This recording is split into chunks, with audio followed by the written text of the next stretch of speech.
A nossa página Estação da Luz Espírita reproduz os programas da Web Rádio Estação da Luz Natal, da Web Rádio Cristo Consolador.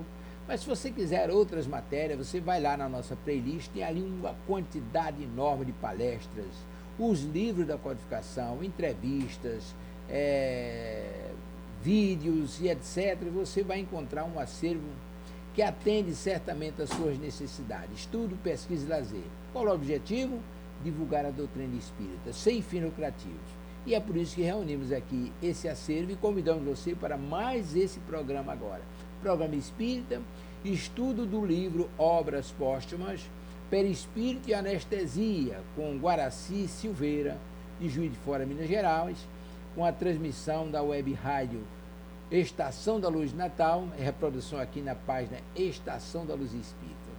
Excepcional. Muito obrigado pela sua companhia e vamos ao programa.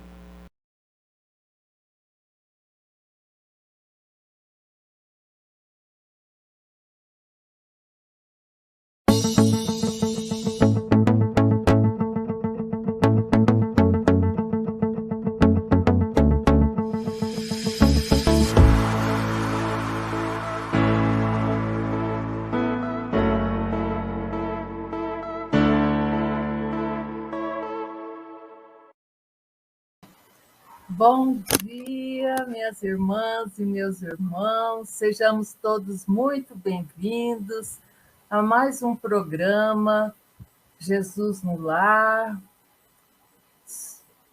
que a nossa querida Web Rádio Cristo Consolador nos proporciona.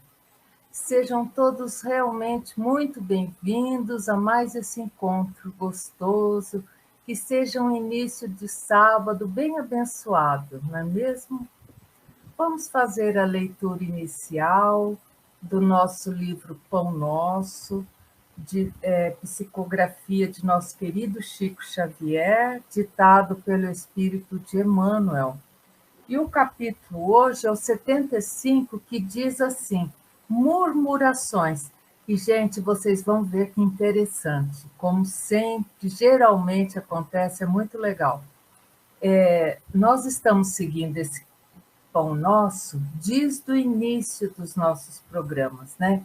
Então, já passamos pelo livro do Divaldo Franco, né, da psicografia de Joana de Anjos, Lampadário Espírita, agora estamos nesse livro, e geralmente, então aqui eu vou seguindo, então hoje faz 75 sábados que nós estamos juntos. E é interessante como, às vezes, o assunto desse primeiro tema com o do segundo encaixa direitinho. Vocês vão ver hoje como isso é real. Então, o tema hoje do nosso estudo preliminar é murmurações. E foi tirado de uma carta de Paulo aos Filipenses, capítulo 2, verso 14, que diz assim: fazei todas as coisas sem murmurações e nem contendas. Paulo. Então, olha só, Emmanuel vai nos dizer: nunca se viu contenda que não fosse precedida de murmurações inferiores. Olha só. Então, Paulo aqui já começa falando que não existe alguma contenda, algum, conflito grande, que antes dele não tenha tido um diz-que-me-diz-que, um diz-que-me-diz-que, uma conversinha daqui, uma conversinha dali. É hábito antigo de leviandade procurar a ingratidão, a miséria moral, o orgulho, a vaidade e todos os flagelos que arruinam almas neste mundo para organizar as palestras da sombra, onde o bem, o amor e a verdade são focalizados com malícia. Olha a importância disso, gente.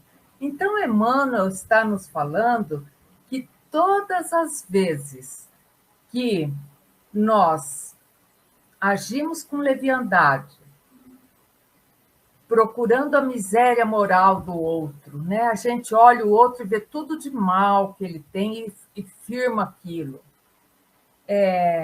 O orgulho, a vaidade e todos esses flagelos, todos esses são prenúncios de que vem uma sombra grande aí pela frente. Então já dá um alerta para nós, né? Quando nós, principalmente agora, às vésperas quase das eleições de 2022, que nós nos policiemos. Olha o vigiar e orar que Jesus fala, porque a gente tende a ver sempre aquilo principal que o outro demonstra. E se o outro demonstra suas mazelas, o que ele tem de pior, não vamos nós ficarmos batendo nisso. Vamos pegar para nós, sabermos, né, em quem vai ser o nosso voto, mas não precisamos ficar batendo nisso, porque na realidade, quanto mais a gente bate nos defeitos alheios, mais vem sombra aí pela frente. Então vamos ver. Quando alguém comece a encontrar motivos fáceis para muitas queixas, é justo proceder um rigoroso autoexame. Olha aqui a importância daqueles mergulhos que nós temos que dar de vez em quando para dentro de nós mesmos e nos perguntar algumas coisas, né? Então, se a gente começa a encontrar motivo fácil para começar a se queixar de tudo, vamos fazer um exame. Olha o autoconhecimento. De modo a verificar se não está padecendo de enfermidade terrível das murmurações, né? Porque às vezes, meus amigos, a gente se acostuma a reclamar de tudo. É tão triste. Vamos imaginar que a gente vá visitar algum familiar ou algum amigo e vai pernoitar na casa deles. E no outro dia, hora que a gente acorda, a gente já vê alguém lá na cozinha amaldiçoando, e falando isso aqui tá ruim, isso aqui não sei o quê, esse dia tá assim, sabe? Imagina como a gente vai se sentir. Exatamente. Então, e às vezes as pessoas, nós nos acostumamos a só reclamar, só reclamar. Olha que duro que fica para alguém viver perto da gente. Então, diz Emmanuel, os que cumprem seus deveres na pauta das atividades justas, certamente não poderão cultivar ensejo a reclamações. É indispensável conservar-se o discípulo em guarda, olha a importância de nós estarmos vigiando, alertas, em guarda contra esses acumuladores de energias destrutivas. Olha, gente, que Emmanuel maravilhoso esse que nos explica. Quando nós começamos com aquela murmuração, reclamar de tudo, nós estamos acumulando energias destrutivas. E aí depois, às vezes, essa energia destrutiva vai aparecer como forma de uma doença no nosso organismo físico ou até mental. Porque, de maneira geral, a sua influência, a influência da murmuração perniciosa, invade quase todos os lugares de luta do planeta.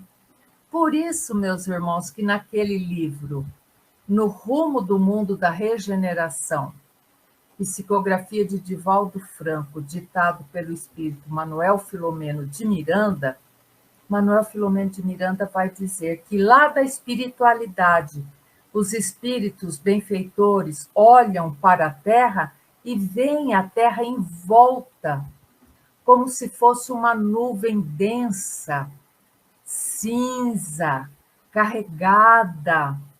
Do que é essa nuvem densa? O que será? São os nossos pensamentos no mal, são as nossas murmurações. Isso tudo vai deixando a nossa psicosfera densa. E aí, nesse livro ainda, Filomeno de Miranda nos explica que quando a psicosfera fica muito densa, essa psicosfera se abre e deixa cair vírus graves sobre a Terra. O que vimos acontecer agora há pouco com o vírus da Covid, que ceifou tantas vidas, não é mesmo? Isso tudo, gente, acontece num período caminhando para a regeneração. Porque esse período é o período de maior prova do nosso planeta, meus irmãos. Então, olha só, é fácil identificá-los, diz Emmanuel. Para eles, tudo está errado, nada serve. Não se deve esperar algo de melhor em coisa alguma. Seu verbo é irritação permanente. Suas observações são injustas e desanimam qualquer um que esteja ao seu lado. Quer dizer, meus irmãos, nós não temos o direito de desanimar a vida de ninguém. Se nós pudermos contribuir para essa pessoa ter uma vida mais plena, mais leve, vamos fazer todo o possível. Mas se nós não tivermos nada, que nós não pioremos a vida de ninguém, com os nossos desânimos, com as nossas reclamações. E termina, Emmanuel. Lutemos quanto estiver em nossas forças contra essas humilhantes atitudes mentais. Olha como Emmanuel classifica. Humilhantes atitudes mentais, aquele resmungo nosso, aquele tá sempre tudo ruim, né? Humilhantes atitudes mentais. Confiados em Deus, vamos confiar em Deus. Dilatemos todas as nossas esperanças, certos de que, conforme asseveram os velhos provérbios que estão lá no Velho Testamento, o coração otimista é medicamento de paz e de alegria. Olha que beleza! O coração otimista é medicamento de paz e de alegria. Então, meus irmãos, fica o alerta desta manhã para que nós nos policiemos mesmo para perceber, será que eu estou sendo um agente desse, contaminando a psicosfera? Quando eu li esse livro de Filomeno de Miranda, falando que cada pensamento, não precisa nem expressarmos, só de pensarmos, detectarmos o mal daquela pessoa e ficarmos pensando, só disso a gente ajuda a ficar mais densa a psicosfera. E aí, àquela época que eu li, estávamos bem em meio à pandemia, eu fiquei pensando, eu dei um mergulho para dentro de mim, fiquei pensando, nossa, o quanto eu contribuí para que essa psicosfera densa se abrisse e espalhasse esses vírus entre a população da Terra, né? E a partir daí, eu fiz um pacto, né, com Jesus, tentando não julgar tanto. Quando eu vejo os erros, porque a gente vê, a gente não é uma pessoa tapada, a gente tem consciência. Quando a gente vê os erros, então o que eu faço? Eu faço uma prece pela pessoa. Que essa pessoa acorde um dia de compaixão, porque nós sabemos que a plantação é livre, mas a colheita é obrigatória. Então, nós sabemos que o futuro dessa pessoa, aqui ou em outra oportunidade de existência, vai ser muito pesaroso, né? Então, quando eu vejo uma pessoa falando besteira, né? Quando eu ligo a televisão e vejo alguma coisa que que antes eu julgava, essa pessoa é isso, aquilo, eu aquieto meu coração e tento fazer uma prece. Tudo bem que às vezes eu faço a prece com os dentes trancados, mas faço a prece. Né? Um dia essa prece vai conseguir sair leve, do coração mesmo, né? Já está melhorando, no começo era pior. E aí a gente sabe que nós não vamos colaborar mais para que a psicosfera do nosso planeta tão lindo, que é azul, de água, tão lindo, fique toda densa, não é mesmo? Então agora, meus irmãos, vamos elevar uma prece ao Criador, atraindo para nós os bons fluidos dos benfeitores espirituais, e vamos falar: ó Criador de todas as coisas, de todos os seres, animados e inanimados, receba o nosso preito de gratidão, receba a nossa prece, aonde te louvamos e te agradecemos a vida, neste planeta tão lindo, que olhamos nesse momento as flores do cerrado, né? A gente vê aquelas flores lindas, vemos flores por todo lugar, né? Agradecemos, Criador, por estarmos neste planeta, difícil ainda, de expiações e provas, mas confiantes que Ele está a caminho do patamar de regeneração, aonde o bem vai prevalecer. E sabemos, Deus, que hoje o mal prevalece aqui nesse planeta de expiações e provas. Pai amado, nos inspire a andarmos a passos largos, confiantes para este momento da regeneração da Terra. Jesus querido, meigo Rabi da Galileia, nosso irmão amado, aquele em que quando nos recolhemos, imaginemos Jesus também recolhido, orando, e vamos chegando perto e nos aproximamos e sentamos aos pés de Jesus e oramos ali junto com Ele. Ó Jesus querido, nosso irmão, nosso farol e guia, aquele que nos deixou os seus exemplos de amor e que estamos seguindo, tentando seguir Jesus. Às vezes escorregamos, mas somos as cartas vivas do teu Evangelho. Somos a prova de que tu não nos deixas no vale das sombras. E como falastes em teu Evangelho, se uma das 100 ovelhas cair numa ribanceira, que você deixaria as 99 num local seguro e iria buscar essa uma que tinha caído. E quantas vezes, Jesus, somos essa ovelha que caiu despenhadeiro abaixo, mas tu nos ergues com teu amor. Graças vos damos, Jesus, por todas as vezes que nos pega dos tombos em que nós mesmos procuramos. Queremos também, Jesus, lembrar de sua mãezinha, Maria, o lírio de Nazaré, nossa Mãe Santíssima, advogada dos nossos erros, de todas as nossas angústias, é a ti, mãezinha, que também rogamos. Em especial, pedimos, mãezinha, nessa manhã de sábado, visita todos os hospitais onde tenham leitos psiquiátricos e visitem nossos irmãos que padecem dessa doença tão triste.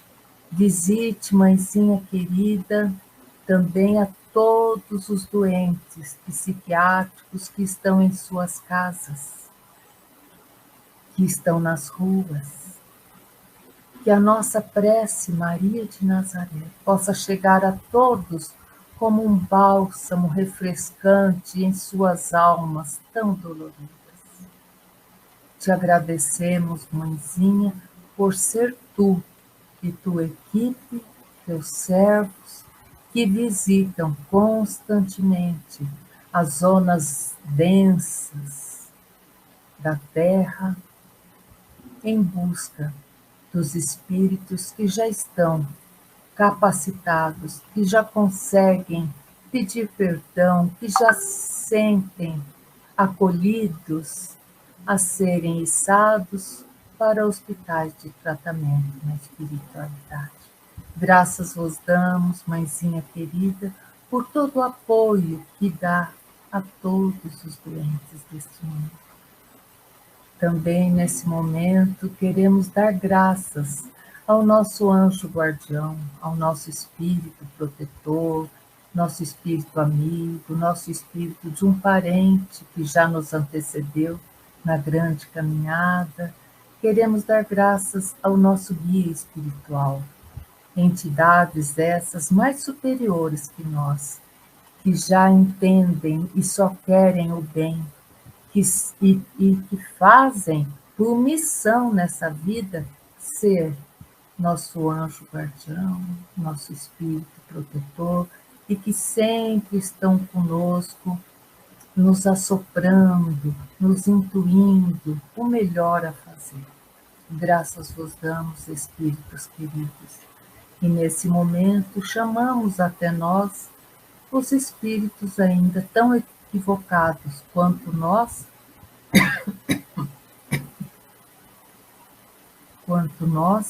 que todos os sábados de manhã, já acostumados com os nossos encontros, se aproximam junto de nós para beber da palavra do Senhor, do qual somos apenas ponte.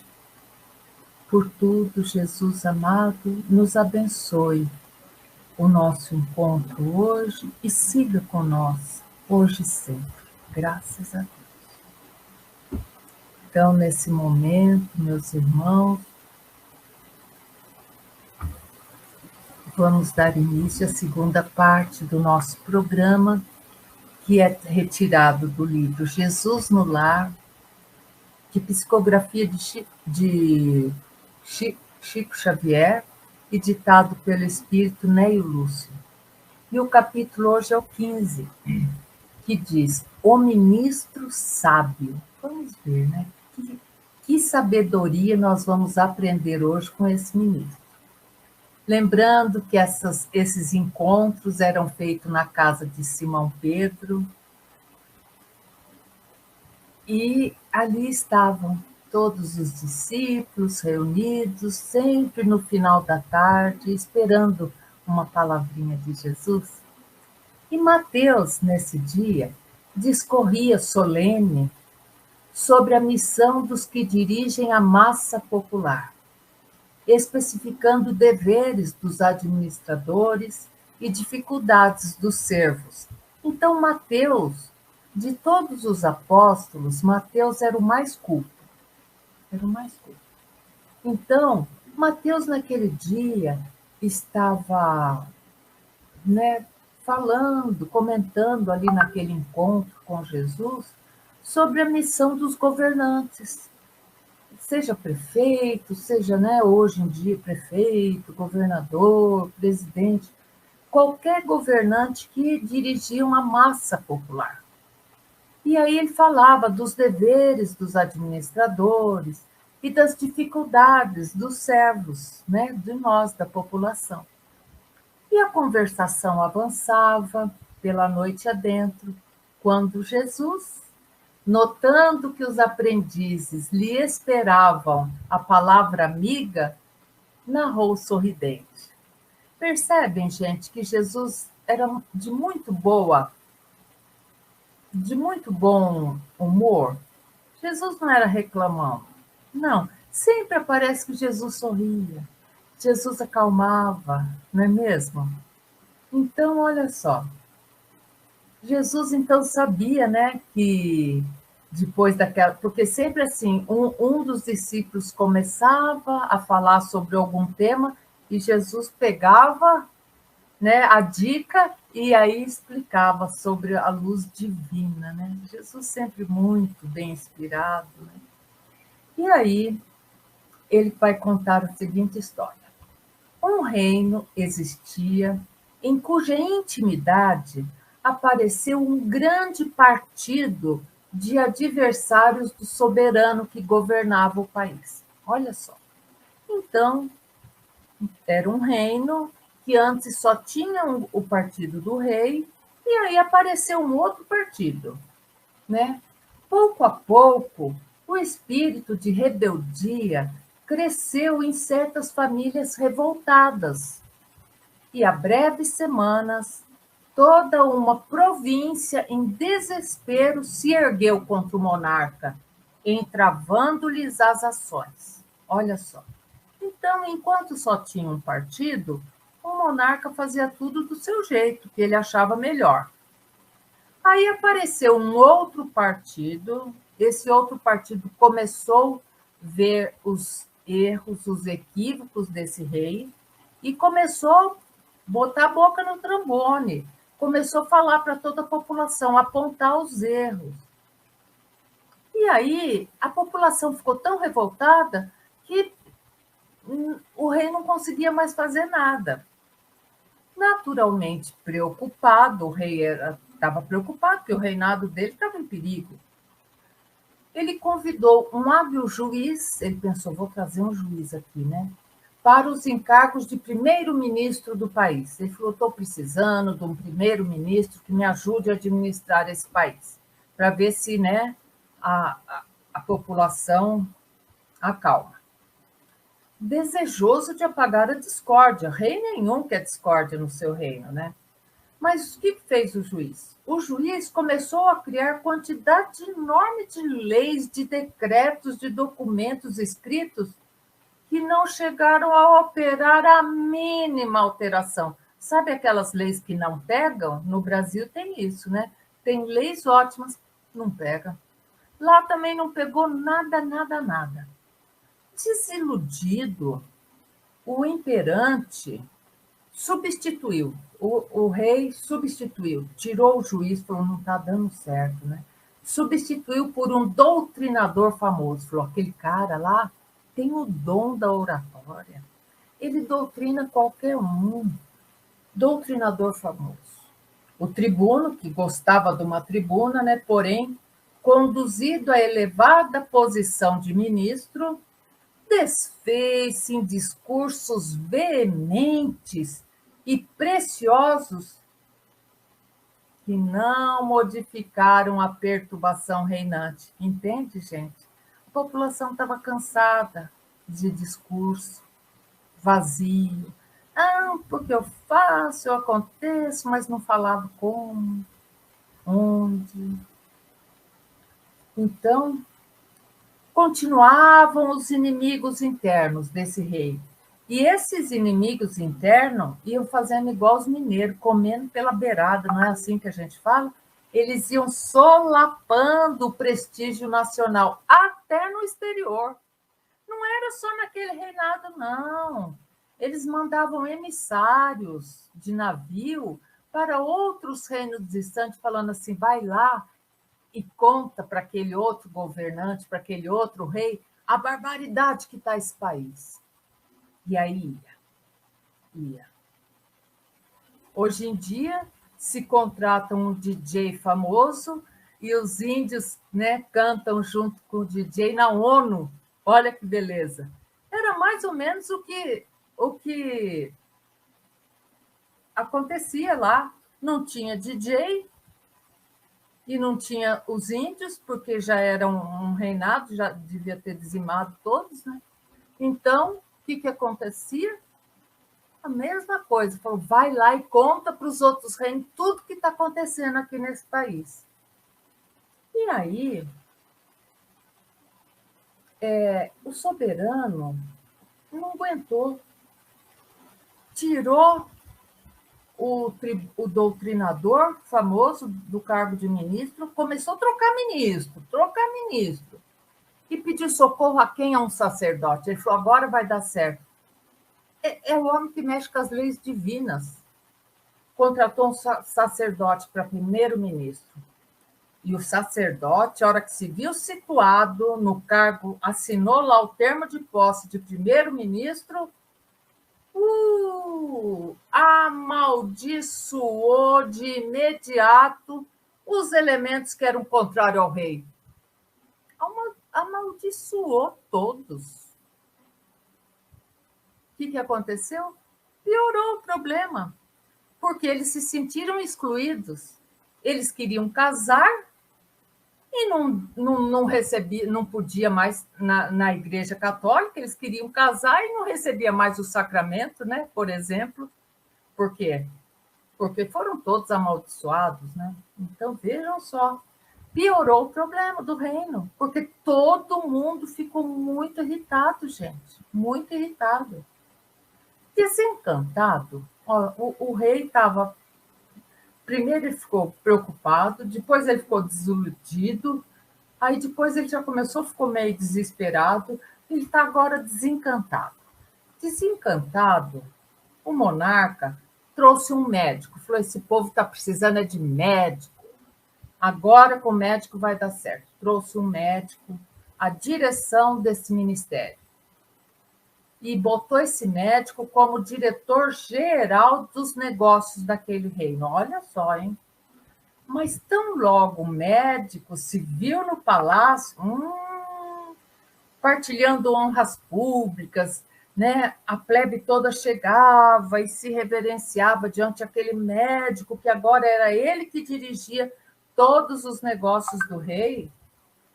E ele gostou daquele negócio de partilhar as honras públicas, e esse médico, novo ministro, afirmou o seguinte, que para conquistar o favor do rei, porque naquela época tinha um dia no mês que toda a população poderia ir pedir um favor para o rei.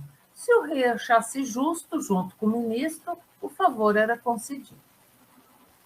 Então, esse novo ministro, que era o médico, falou para a população, olha aqui, gente, para conquistar o favor régio do rei, que o partido dos adversários da coroa real se constituía de doentes mentais. E fez disso uma propaganda tão ruidosa, tão ruinosa, que a indisciplina engraçou, se tornou mais audaciosa e a revolta mais desesperada. Então o médico simplesmente chegou lá no alto-falante e falou, vocês todos insubordinados contra o rei são doentes mentais. E naquela época, ainda para piorar, ele não falava doente mental, ele falava são loucos. Aí o povo ficou bravo, viu? Ficou bravo, bravo, bravo. E a revolta ficou mais desesperadora. Pressentindo o trono em perigo, que o rei já estava assim, né? Já nem conseguia respirar mais. O soberano destituiu o ministro de novo e substituiu o médico. Falou, não, como que eu não pensei nisso?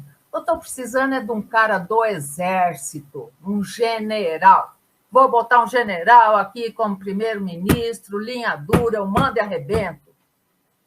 Foi assim, gente, que tomou providência drástica. O militar tomou providência drástica. Arregimentou forças armadas de todas as regiões vizinhas que eram fiéis, que gostavam desse rei. Arregimentou forças armadas, mobilizou essas forças armadas contra o próprio povo do país e botou irmãos contra irmãos se digladiando numa guerra civil. Olha que horror! A gente conhece isso, né? Nossa! E aí, ó, botou esses irmãos contra irmãos, os irmãos a favor do rei contra os irmãos insubmissos ao rei. E estabeleceu-se uma guerra civil.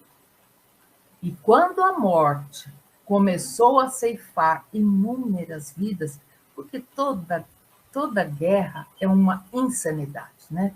Os espíritos falam, os benfeitores falam, que a guerra é o grau máximo de insanidade do ser humano, né? Dos governantes humanos. Porque os governantes ficam lá atrás, né? Mantido, cada um no seu no seu palácio, né? Protegido pela sua guarda especial, e manda o coitado dos moços lá brigar, irmão contra irmão. Nós estamos vendo hoje o que está acontecendo na Ucrânia, né? Então, gente, o governo estabeleceu-se a guerra civil. E quando a morte começou a ceifar inúmeras vidas, inclusive a do temido general, olha só, esse general conseguiram, de certo ele foi para a linha de frente, do fronte, né? E foi atingido.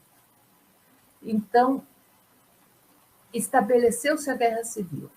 E quando a morte começou a ceifar inúmeras vidas, inclusive a do temido general militar, que se convertera em primeiro-ministro do rei, o imperante, quer dizer, o rei, de alma confrangida, penso, o imperante ficou assim, além de muito triste por ter morrido o amigo dele, que ele conhecia, esse general era assim, ó, unha e cutícula com o general, ele conhecia, era amigo. Então, o coração do rei ficou despedaçado, e também de vendo, né, irmãos contra irmãos brigando ali. Ele não precisou destituir, porque o próprio general morreu. Ele vai convidar quem? Um sábio. Um sábio, já de idade, começou a ocupar-se do posto que estava então vazio, do posto de primeiro-ministro.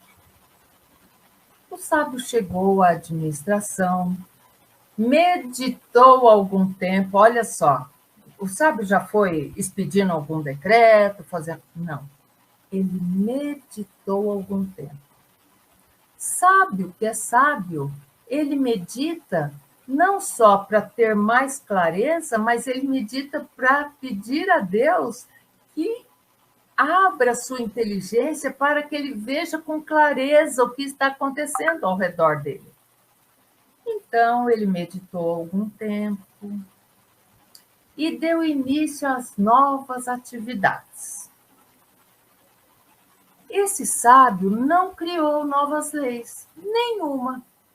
Ele pensou assim, por certo, né? Já criaram um monte de lei, não pegou nenhuma. As que já tinham sido criadas não estavam sendo cumpridas. Então, não vou criar lei nenhuma. A primeira coisa que ele pensou foi isso. E aí, ele não fez nenhum discurso, porque ele tinha visto aquele primeiro-ministro, grande orador, ele tinha visto todos os discursos maravilhosos que ele tinha feito. Não, entrava por um ouvido e saía para o outro. Não surtiu nenhum efeito na plebe. Não. Falou, não vou fazer nenhum discurso. Aí, o que ele fez? Ele lembrou do que o sacerdote tinha feito, excomungando todo mundo, amaldiçoando todo mundo. Ele falou, não vou censurar os revoltosos. E não censurou os revoltosos. Também ele não perdeu tempo em zombaria. Não ficou atirando pedra, falando, vocês estão vendo? O sacerdote não deu conta, o orador não deu conta, o juiz não deu conta, o general morreu em batalha. Não, ele não fez isso, ele não tripudiou em cima de ninguém que passou pelo cargo dele anteriormente. Isso quer dizer o quê? Que ele tinha humildade. Então, ele não tripudiou. E ele, além dele não tripudiar, ele exortou a população a não acabar com esse negócio de vingança, a parar com essa insurreição de uns contra os outros. Lembrou a população que eram todos irmãos, que num país, o que acontece de ruim para um, acontece de ruim para todos. Vamos imaginar, nós somos espíritas, por exemplo, né? Como é que nós nos sentimos quando aquelas pessoas invadem uns terreiros de Umbanda, umas casas de candomblé e quebram tudo. Picham, quebram, devastam tudo. Como nós sentimos?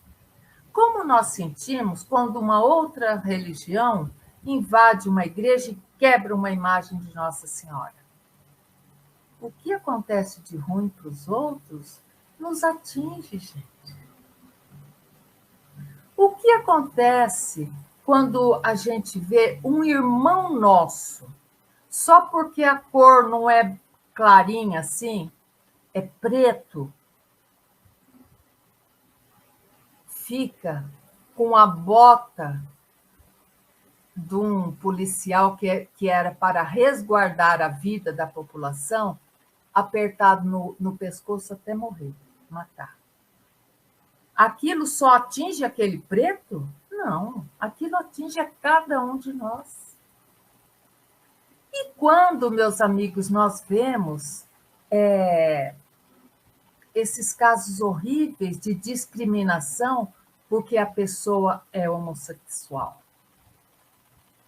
ou tem outro direcionamento, seja qual for, da sua sexualidade, que nós vemos as pessoas tripudiando em cima daqueles irmãos e levando até, apanhando de lâmpada fluorescente e depois espetando o pescoço dos homossexuais, como aconteceu lá na Avenida Paulista, em São Paulo. Isso só atingiu aquele homossexual? Não, meus irmãos, aquilo atingiu a todos nós. Como nós nos sentimos, meus amigos, quando aquele deputado, em pleno plenário, abusivamente passa a mão pelo seio da sua colega deputada?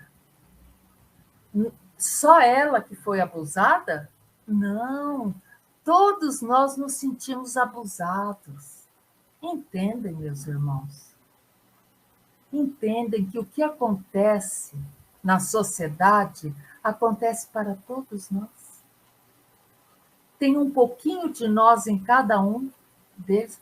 Aí vocês podem falar, não, Regina, eu não tenho preconceito, eu não faço isso. Certo, certo, mas somos todos humanos.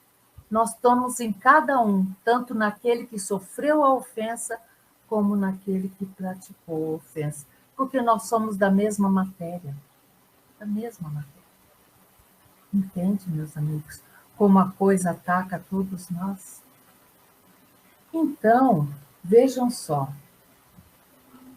O sábio não, então, estimulou qualquer sentido de vingança, de briga, apaziguou. Voltem para suas casas, esses exércitos se desfaçam, os que são de outros países voltem para os seus países, vamos ficar só nós aqui, vamos resolver nossas pendências. E aí, ele dirigiu-se em pessoa, o sábio foi em pessoa, a uma região que estava muito conflitante, né? Como sempre, quando acontece um conflito no país, sempre existe aqueles estados-chefe, né? Geralmente no Brasil sempre é o café com leite, é São Paulo, Minas, né? Sempre acontece que aqueles primeiros estados que põem a cara para bater, né? Então ele foi a essa região conflagrada, a fim de observar as necessidades. Ele não foi para lá com o exército para acabar e destruir aqueles 2 estados que estavam revolucionando a coisa. Não. Ele foi lá para observar. Ele pensou assim, deve estar faltando alguma coisa para essas pessoas, não é possível. E aí ele reparou, olha só, a existência de inúmeras pessoas sem teto. Acredita, gente, que naqueles 2 estados que pegaram em armas por primeiro, tinha muitas pessoas sem teto, dormindo ao relento, embaixo das marquises, embaixo de uma ponte. Tinha.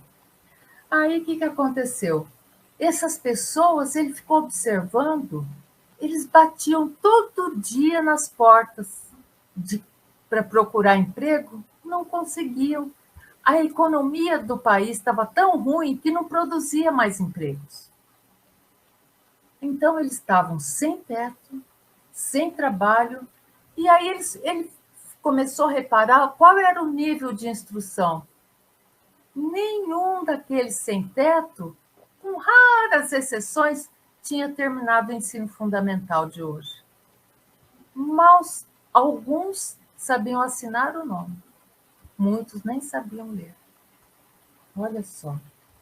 E aí, o que ele fez? Botou todos esses trabalhadores, falou, a partir de hoje você quer trabalhar? Quero. Juntou os outros trabalhadores mais experientes e falou, vamos erguer casas para esses nossos irmãos aqui. E criaram Minha Casa Minha Vida, ou sei lá, Casa Brasil, não sei, criou lá um programa daquele reino e ergueu casa. Aí ele viu que tinha algumas pessoas que não davam para trabalhar na indústria da construção.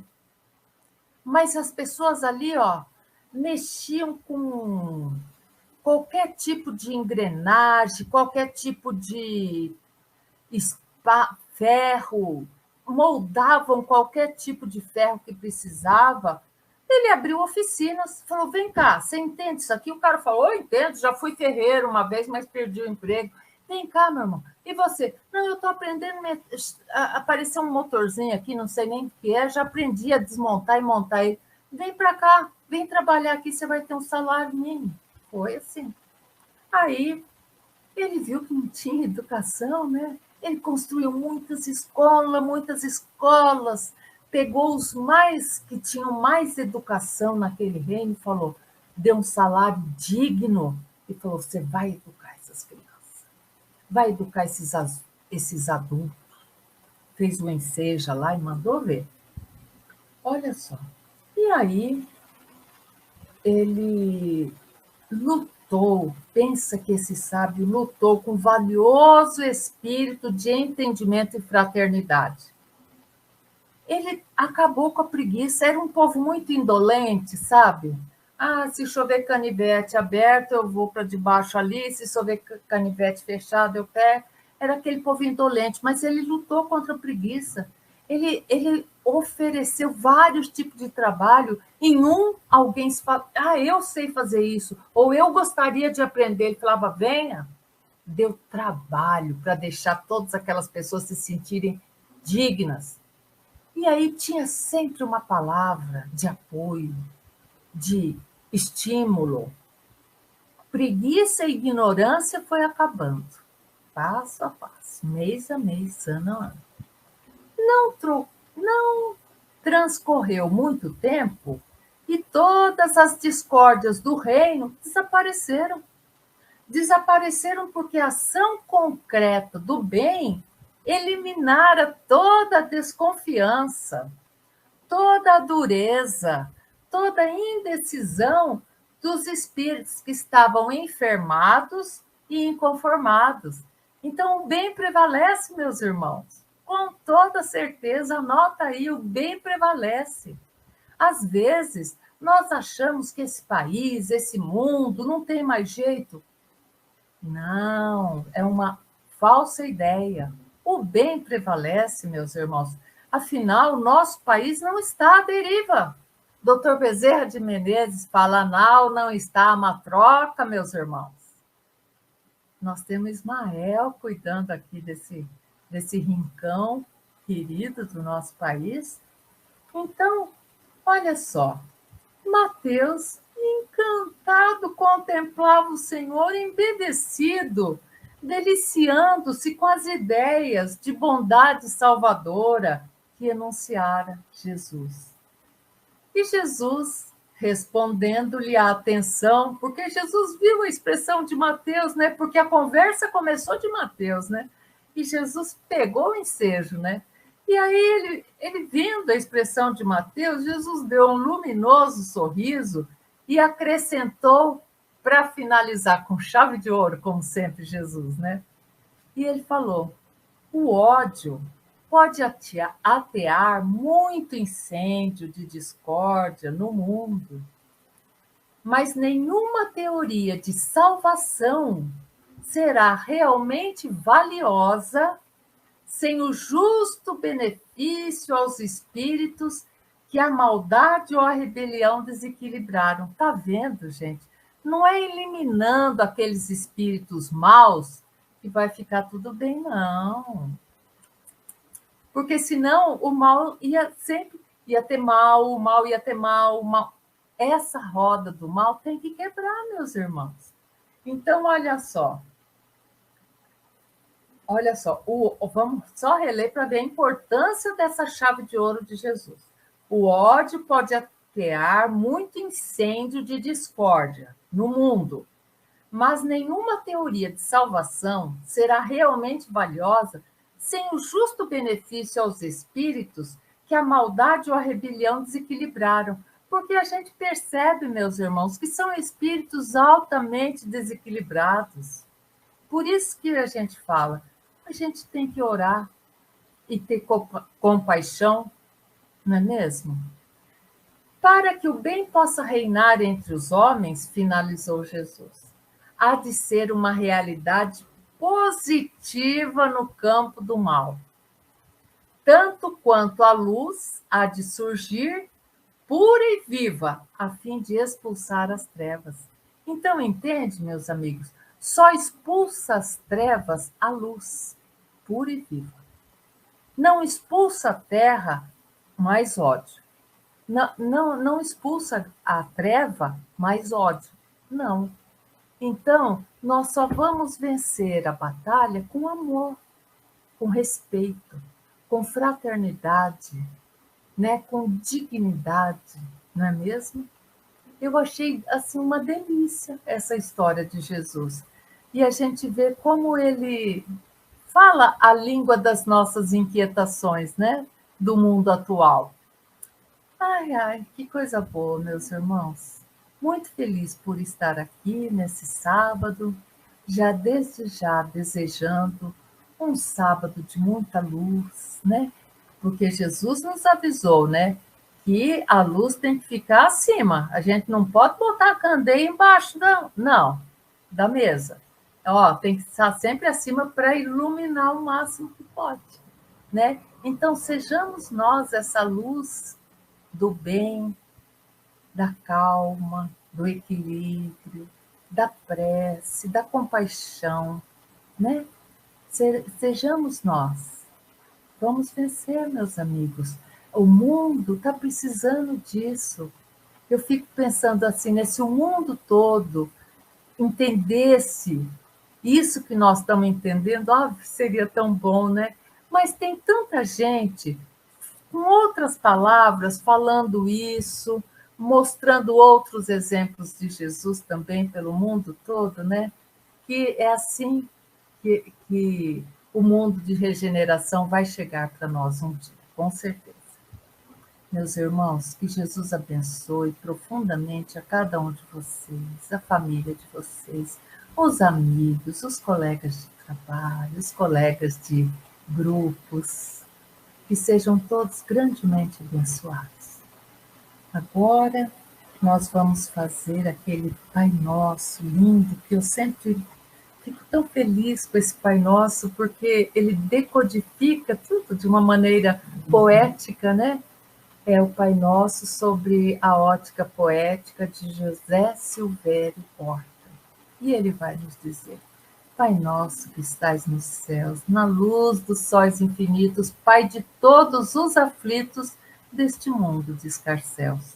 Santificado, Senhor, seja o teu nome sublime, que em todo o universo exprime concórdia, ternura e amor. Venha ao nosso coração o teu reino de bondade, de paz e de claridade na estrada da redenção. Cumpra-se o teu mandamento, que não vacila nem erra, nos céus como em toda a terra, de luta e de sofrimento. Evita-nos todo o mal, dá-nos o pão no caminho, feito na luz do carinho do pão espiritual. Perdoa-nos, meu Senhor, os débitos tenebrosos de passados escabrosos de iniquidade e de dor. Auxilia-nos também, nos sentimentos cristãos, a amar nossos irmãos que vivem longe do bem. Com a proteção de Jesus, livra nossa alma do erro, sobre o mundo de desterro distante de vossa luz. Que a nossa ideal igreja seja o altar da caridade, onde se faça a bondade do vosso amor, e assim seja. Graças a Deus. Até sábado que vem, meus irmãos, lembrando que na web rádio Cristo Consolador, semana inteira, durante vários momentos do dia ou da noite, sempre temos uma mensagem sadia e saudável para nós. Fiquem em paz. Muito obrigada.